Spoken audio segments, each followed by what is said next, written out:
Hey guys, Jessica Henry here. Just wanted to welcome you today to my video. I thought it'd be kind of fun to do something where we're out in the great outdoors. We're here at the beach today on Long Island, and what I wanted to do was to just kind of demonstrate how easy it is to get out and do some plein air. I know there's sort of this idea that plein air is really difficult, and it has its challenges, but it also has its rewards. So I want to talk about that today. So I have brought with me my two daughters, and we are getting all set up here to do some beautiful painting, and I will show you what we're going to do.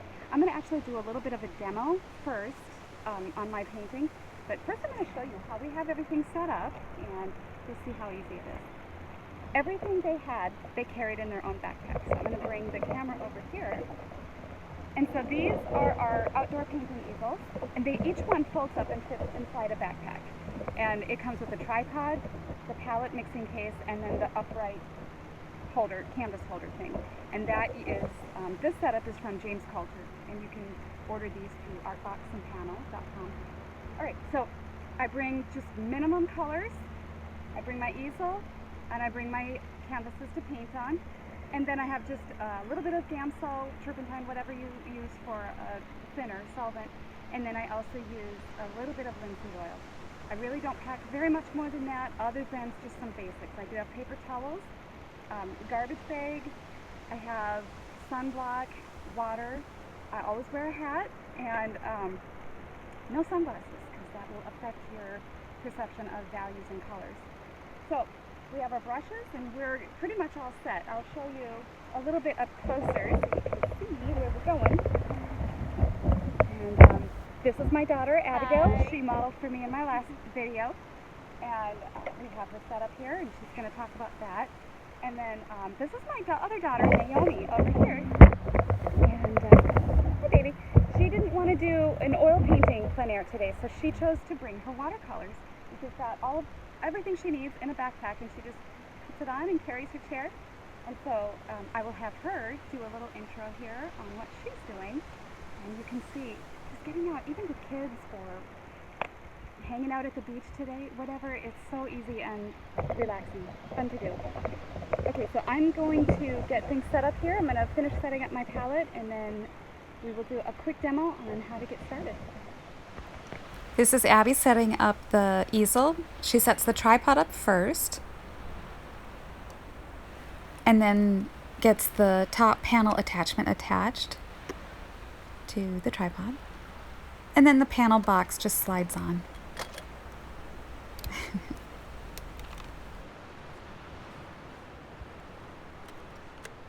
I find it handy to hang the paper towels from the tripod like this instead of holding them.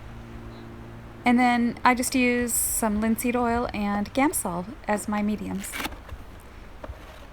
Panels are carried in a wet box carrier and put up on the easel. Me? Putting on sunblock?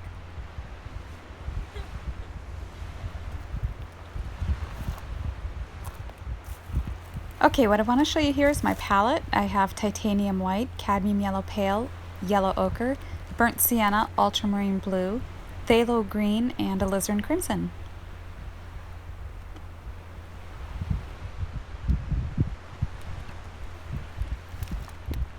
So you're working on watercolors. Can you tell me how you have your whole setup here? So I kind of didn't want to do like what Abby's doing over there. Uh-huh. I wanted to do something that I could do like right here, so I don't have to like, Yeah. oh my gosh. So I have my water here, and I have my little caps right here because they have to have caps. Okay. And then I have my brushes here, and my pencil, and then my watercolors. And it all fits in the little wooden box. And I have this supposed to be right here Your Kleenexes. for my like paper towels. All right. I already did my little sketch of my scene, and now I'm going to work on to see the skies. So up there, it's about like darker, Mm-hmm. and then it gets lighter, lighter, and lighter. Okay. And then far beyond that, I see a little ridge of like light sand and then dark sand. So I'm going to make sure that, Yeah. So I'm going to make sure that that is sort of in the picture, but not really. So I'm going to try to make it like not really there. So yeah, that's what I'm doing right now.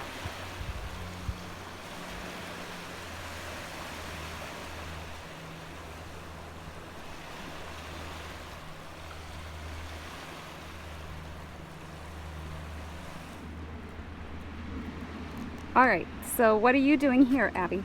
I am putting all my paints on the canvas. The palette. English is a hard language. All right. So. All set? Yeah.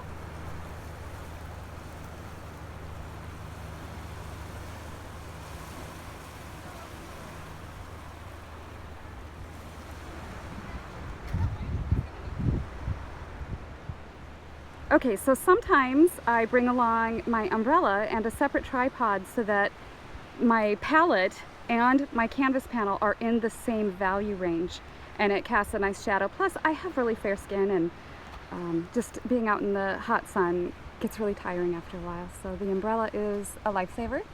Not always necessary, but nice to have. And they're lightweight. Okay, so I get asked a lot how I transport my paintings, and I use this Raymar, it's an 8x10 wet panel carrier box, and it is heavy plastic corrugated cardboard, I guess, but I love it. It's so durable, and it's really lightweight.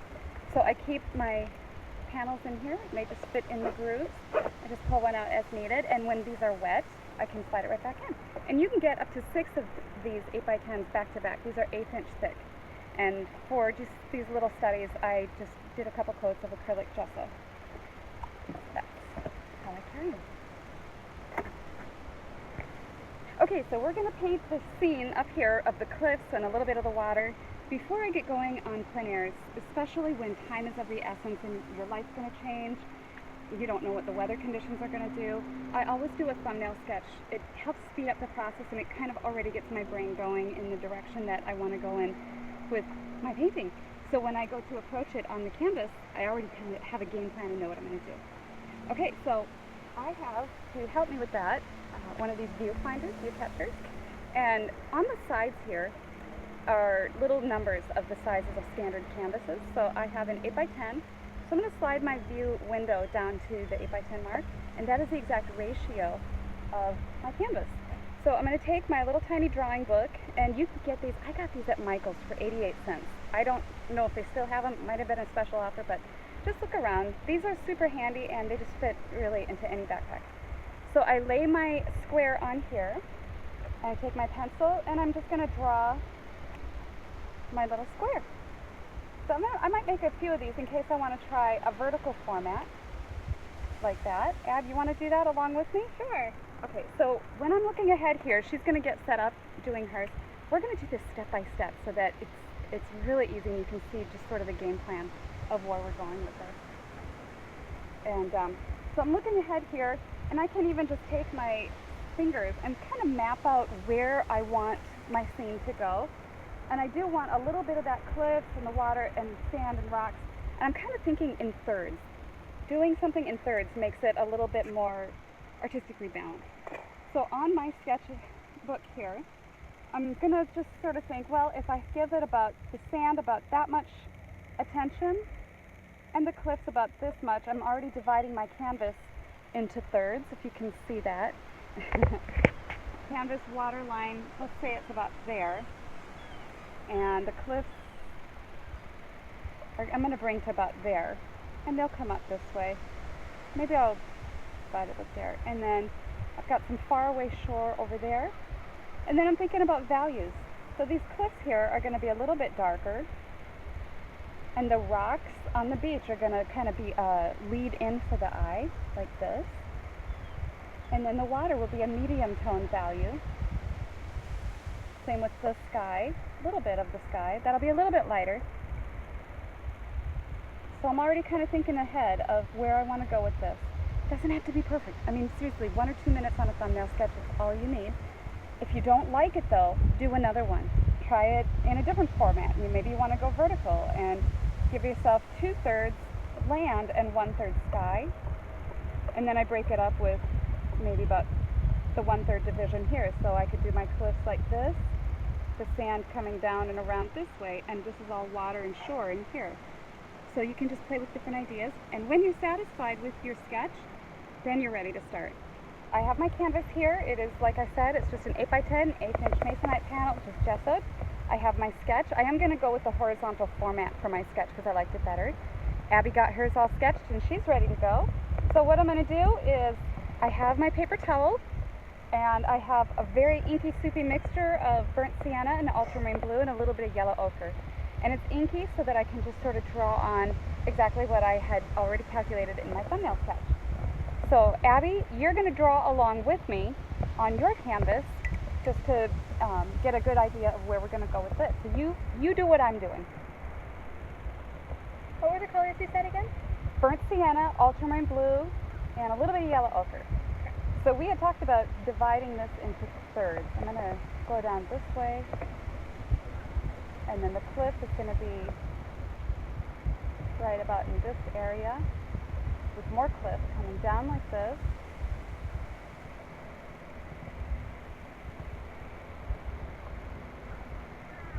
It's proper to extend your pinky. We always keep our pinky out. Alright, so and then the sand is going to come this way. And I think that that pretty much will give me a nice balance of water, earth, and sky. And the clouds are going to be sort of in this vicinity. Thinking about compositionally where the eye is going to come through the painting. If I have my rocks right in here, rocks, seaweed, it has a nice lead in that way. Now I'm ready to apply colors. Just that fast, we're ready to go. Alright, so let's see how Ab's doing. Okay, she is working along, doing what I'm doing, thinking about the flow of light coming, or the eye flow coming in this way. She's got a nice division here. Maybe this is too even. So let's lower the skyline a little bit. Alright. Do you erase it somehow? You can dip your paper towel in your gamsol, just a little bit of it, and then rub out the wrong line. Well, That's okay that it drips. okay. It happens. Okay. Okay, so maybe bring the whole thing. Just bring that cliff down a little bit. But I think that that has a better feel, and your sky's going to have, maybe just make that lower too. Like that? No, Nope. make that smaller. There you go. Yeah, like that. But you can leave that because the tree line goes kind of high. Alright, so I am going to start mixing up color here. And to do the sky, I am going to use, first I'm going to clean my brush off really well. Oh, and this is a size 4 flat. I think for the skies, I am going to switch to a little bit bigger. This one is a size 6 flat bristle. I like the bristles because I can scoop up a lot of paint, and I don't mess around. I do a lot of paint. So I'm going to take a lot of white, a little bit of ultramarine blue. I paint my colors together, so I'm going to zoom in on that so you can kind of see how I go about mixing my colors. So I put a pile of white and a pile of blue, and I paint the two colors together. Just like that. You don't want to just mix and mix and mix like pancake batter. Just paint the two colors. That way you can slowly gauge how much of one color you need, or how much chrome, how much value. When I say chrome, I mean intensity of color. So I'm looking at that sky over there, and I think it needs a little bit more ultramarine blue. So you can see I take my brush and I just dab it a little bit in the blue, and I do that.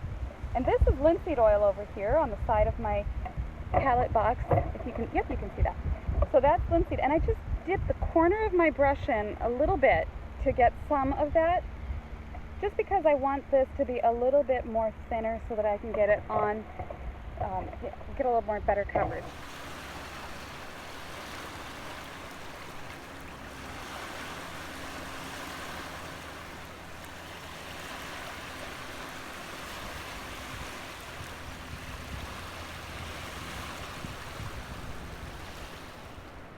Okay, so Naomi, I see what you're doing is you are starting with the sky on your watercolor painting here, and you are cognizant and aware of your lightest lights, and you leave those, the white of the paper.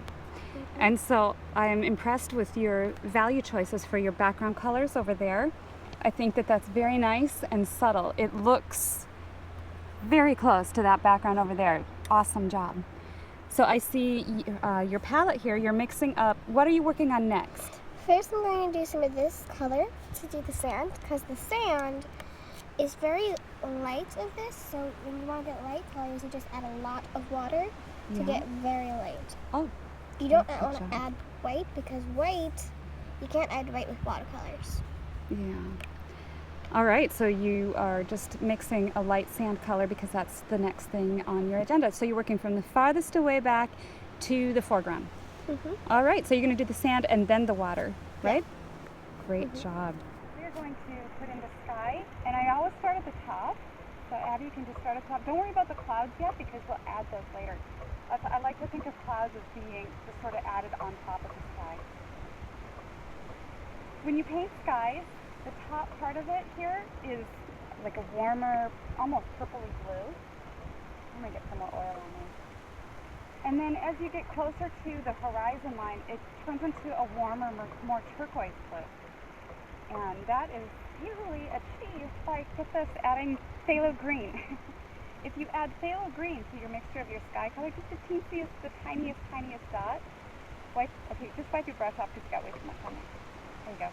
But you don't need it yet till you get further down here. You'll see, it looks so neat how just that little bit warms it up enough to create that effect that we're looking for. So if you've ever noticed, the sky up there is almost purple, and then as it moves towards the horizon, it gets to be that turquoise blue. Very pretty. So I'm moving down my sky, and I'm just keeping my brush strokes, always laying down pieces of paint. I don't know what that is. Pieces of paint. Instead of doing this, which doesn't give you pretty brushwork, I just go with real simple like this, keeping my strokes horizontal. Now I'm going to add the tiniest dot of phthalo green to my sky mixture. A little bit more phthalo green, a little white, and it gets lighter in value too, so I'm going to go like this as I get towards the bottom. That's a little too bright, so I'm going to add more white to that. It's a pretty hazy day, it's warm out, and so it kind of creates this interesting sort of atmospheric effect. Put more white in there. How are you doing? Excellent. Wow. Okay. Now I'm going to kind of just sort of blend the two worlds here. I've got my turquoise blue on the bottom and my skyish blue on the top. So I'm just going to go like that.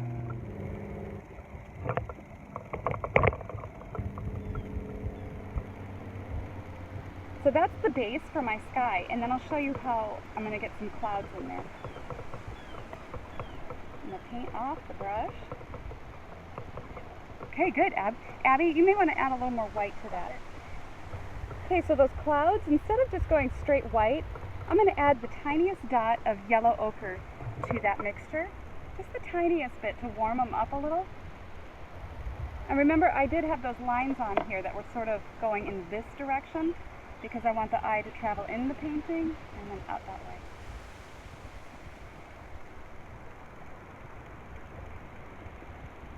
Just little dabs. You don't need to make a big deal out of the clouds, just enough so that they feel lightweight and feathery.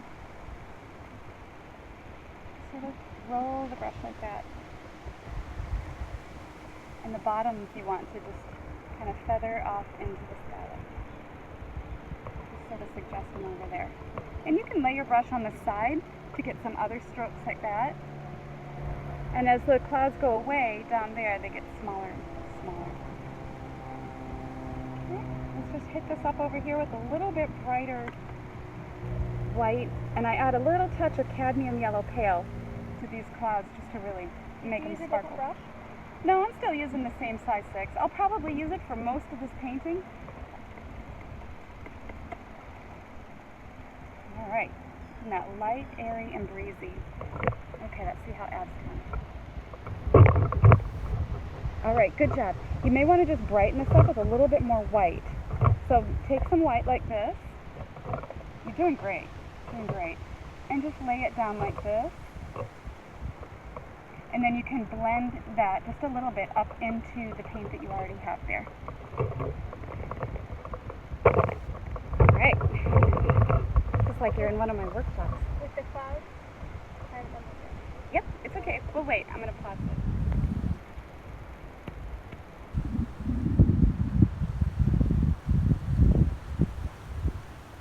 All right. So you got the sand and the water done. Tell me what you did, because I really love how the water meets the sand, that effect in there. when I looked over here, I saw that the sand was creating a little bit of green and like algae-ish. Yeah. So I thought I should incorporate that in my watercolor. Mhm. So I took some of this blue over here, and I added some of this green to make it a more algae kind of color. That's a beautiful color for water. And I did it right here, so Okay. it makes it that kind of color. Well, don't overwork it. That looks gorgeous. Okay, so good job, honey. Thanks. Yeah. Are you about done? Yes, and All right. I also saw that right there are some like brown tracks and stuff. The seaweed stuff? Yes, and I kind of wanted to incorporate that, so I did that. All right. Well, I think you did a good job. Don't forget to sign it. Oh. Nice work. Okay, we're back. I let Abby get caught up, and so she's on the same page, and we are ready to begin that faraway distant land. And that land is basically the same color as the sky, but I'm going to add a little bit of alizarin crimson to my sky puddle that I already have. So taking the tiniest dot of alizarin crimson, okay, like that, right in with the ultramarine blue mixture, maybe a little bit more ultramarine blue, so that I have sort of that beautiful violet tone. Maybe I'll add a little bit more yellow ochre into that, just to warm it up a little bit. So keeping my brush, just laying it down like this, gonna press and lift up. By lifting up, the bristles collect and you get a skinnier line. By pressing, you get a fatter line. Lift up. So when I want a variety in my horizon line, I can just press and lift to get different effects. Okay, so now I'm going to wipe my brush off on my paper towel, clean it off because we don't need that violet color anymore yet. And then I'm going to get the color mixed up for this chunk of land here. Normally I might be spending a little bit more time on the plein air video here, the plein air painting, but I'm just trying to get it down so that you get the idea of how to get out and do this. Alright, so what I've done is I've taken ultramarine blue, cadmium yellow pale, and yellow ochre, and I've mixed it up on my palette. There's a little bit of white in my bristles, and I'm just going to go with it because there's more atmosphere in between myself and that distant hill over there. What are the colors again? The colors were ultramarine blue, yellow ochre, and cadmium yellow pale. Alright, so I'm going to check it. If I like it, I do not. So I'm going to add a little bit more cadmium yellow pale and add some white to that, just a little white. I'm painting those colors together. Yeah, that's going to be better. You can just lay that down in a simple, clean piece of paint with little variations of maybe it's a little bluer, maybe it's a little greener, just a little bit. I might take a touch of phthalo green into that mixture. Not very much though. I never just use a straight green to get green in a landscape. I always want to mix it because it just makes it look a little bit more believable. And as you saw, the colors that I use on my palette are very limited. I took a little bit of white here and I'm just laying down pieces of paint to sort of create that effect of that hill over there. I'm going to add some browner tones into the slope as it comes down because I'm seeing more sand in and around this green in here. So I just want to get some of that mixed in. Keeping that light. Going to add in the trees on top. That's ultramarine blue, a little bit of yellow ochre. Maybe I'll grab some burnt sienna just to darken it up a little. Good job on that hill. That looks great. We're just getting these darker masses for the trees, squinting down. When you squint at your scene, it flattens things out. It makes it a little bit easier to grasp and understand what the values are.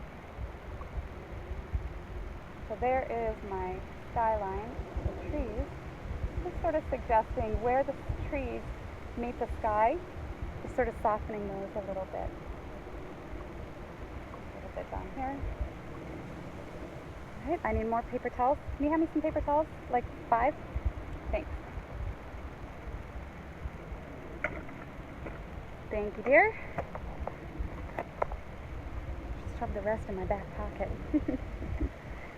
All right, so squinting down at that, I'm going to add a little bit more atmosphere. So I'm taking ultramarine blue and white, a little bit of the burnt sienna that I had on my palette, and I'm going to just gently lay it down in here. And that's basically like a sage color, sort of a sage green.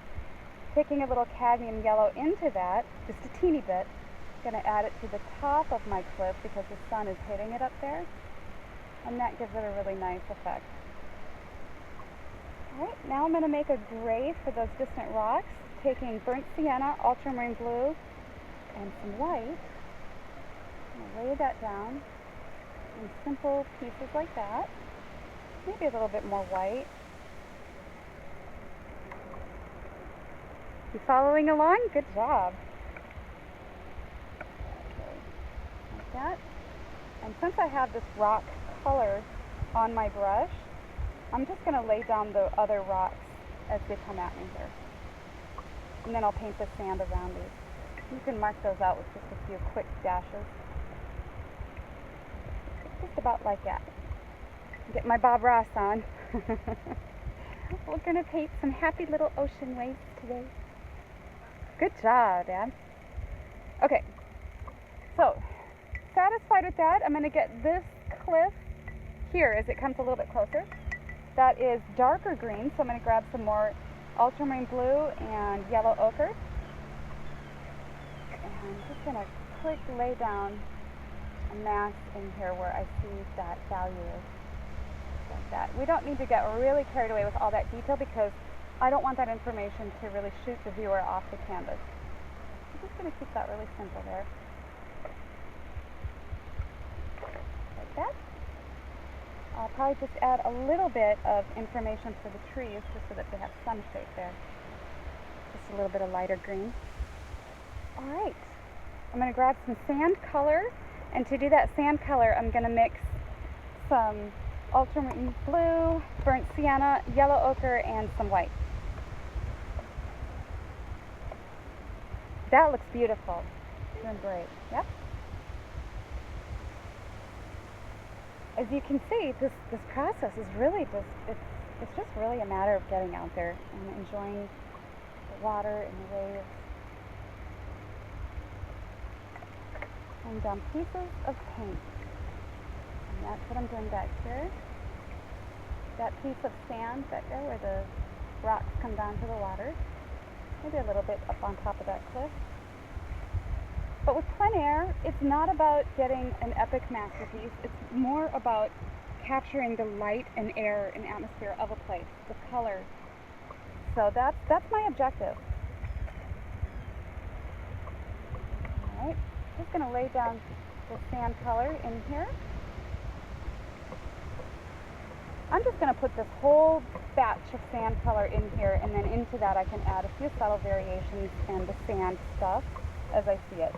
By sand stuff I mean like the seaweeds and rocks and things.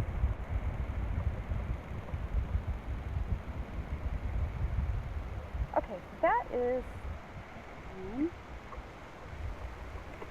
So I'm going to let Abby get caught up, and then we'll do the water together. But while she's getting caught up, I'm going to come back and pull out those rocks a little bit more. And again, that was ultramarine blue, burnt sienna, a little yellow ochre, and some white. Grabbing some little bit of linseed oil. Just going to lay down some masses in here where I see them. Taking down to the water. And with painting rocks, you always want to keep your brush strokes flat and angular. By the way, this is Abby's very first plein air experience, so this is really a fun challenge for her. I appreciate her willingness to get out here and Wake up early. oh, she had to wake up early. So sad. Teenagers. Abby is my oldest daughter, and she is focusing all her studies this year in school on being a cardiothoracic surgeon. So it's very interesting. She's doing great. Really proud of her. Okay, so that is fine. I put a little bit of cooler gray into the sand here just to give it some interesting texture. Then I'm going to take and do a little bit of burnt umber, ultramarine blue. I'm just going to stumble in some of the sand, seaweed stuff that the water washes up. There, on the shore. I'm going to pop in some dark accents under the rock, which is basically just ultramarine blue and burnt sienna. Just like that. Just a few.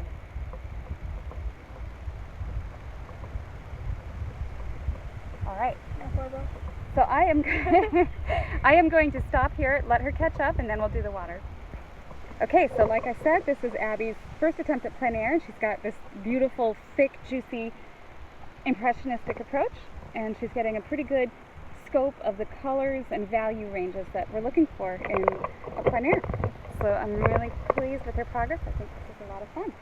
Okay, so we're ready now to do the water, and I look out there, and it's so similar to the sky, but I'm seeing more gray, and I always add a little touch of phthalo green to the water. It just gives it more of that water look. So using what I already have mixed up on my palette, I'm going to add more ultramarine blue to sort of a green mixture that I had already on it, painting those colors together, grabbing some burnt sienna so that it grays it a little bit, just a little. You seeing this? Great job. Okay. Checking the color. I see that value and color is more back there, so I'm going to add a little bit more ultramarine blue.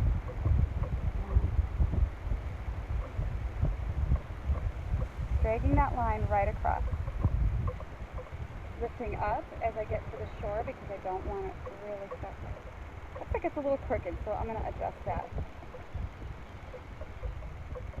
That looks fine. Alright. I'm going to clean that up a little as I see some of these values in the water that are a little bit of that darker steely gray. Like that. And then it comes around this way. And now I'm going to mix up just a little bit lighter tone, lighter value for the water in there. And that's white right into that mixture. Yeah, that's about it. Maybe a little more blue. Make it cooler sky blue. Okay. And where I didn't paint, I'm going to just lay that down. Like that. I think I need more white and blue in there. It's too hard to tell the difference. Lay that, oh, there we go. Getting these really pretty color notes of the water. And when I paint water, I always use this horizontal brush stroke so that it has that feeling of water. If you do vertical, it won't make sense. So just keep your strokes to echo the way the water's going. And then the further away, the brush strokes get smaller and more horizontal like that. Okay, and then as they get closer, when I look at the water, as it's closer to the shoreline over here, I'm going to pan over there so that you can see it a little better. I hope you can see it.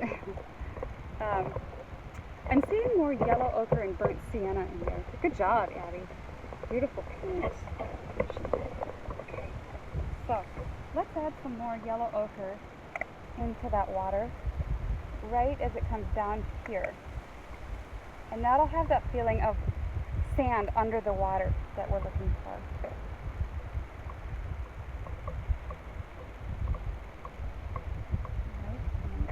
Grabbing some oil.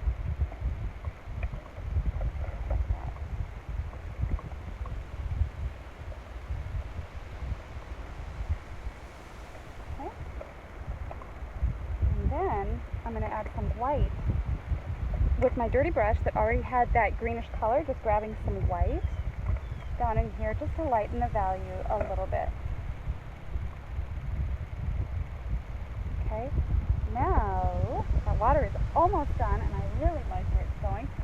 I am going to grab, this is a size 2 flat synthetic. I like it to get some of the better, smaller details that I see in there. So I'm just going to grab some white, like this, put it down on my palette somewhere where I have sort of that neutral sand color. I don't want to use just stark white, so I'm going to mix a little bit of that sand color into it, just a little. So it's white-ish, now I'm doing the waves, and in this case, I'm just doing simple little waves. This is the Long Island Sound here, and the water is not, I don't get the big ocean waves. I just always have these really peaceful little curling white waves by the water. As you're closer to me here, they're a little bigger right here along the water. Just a little. And then as they get farther and farther away, I'm going to add a little bit of linseed oil into my whitish mixture because I want to flatten my brush to a chiseled edge. And I flatten it out this way. Here, I'll show you up close if I can. So to get a chiseled edge on your brush, drag the brush this way. I have too much room. Drag it this way, turn it over, drag it this way, turn it over. And you just can work it that way to get a nice chiseled edge on the brush. So I'll pull you in a little closer here so you can see how I'm going to wrap up the detail of this painting. And so I have my chiseled edge going in here to get these smaller waves out here. And they're just marked by little pieces.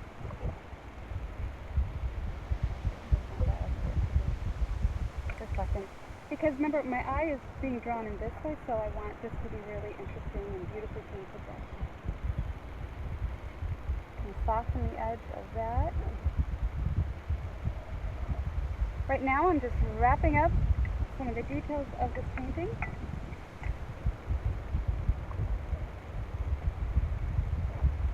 Cleaning up. I put a little bit of a dark accent right along the water's edge. You can mix that with ultramarine blue and alizarin crimson. I like a purple wet sand. I think it looks pretty and it reads as though the sand is really wet right there. We'll let it reach up. Reaching up the sand.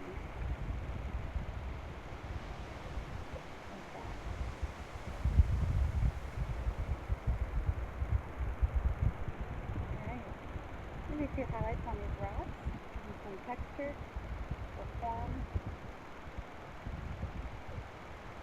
And I think we just about have a painting here. I don't know about you, but this was a beautiful afternoon, and I hope that you get out and try this. Did you enjoy this, Abby? I did. It's very interesting. I like adding the water, especially. I like adding the different pieces of paint in here. Oh, it's gorgeous. Look at those colors. I don't know that there's anything that feels as good as paint coming off the end of the brush. So you're going to try this again? Yeah, sure. This is your first one. Show me your hands. Oh my goodness. Abby was finger painting today. Hey, I fell down quite a bit. You did great. Well, that wraps this up, and I wanted to thank you guys so much for joining. This was a lot of fun, and I wanted to thank Abby and Naomi for joining me today. There's Naomi. Thank you so much. And I also wanted to thank you guys for joining me. This was a lot of fun, and don't forget to like and subscribe if you liked what you saw. Thanks, guys. Bye-bye.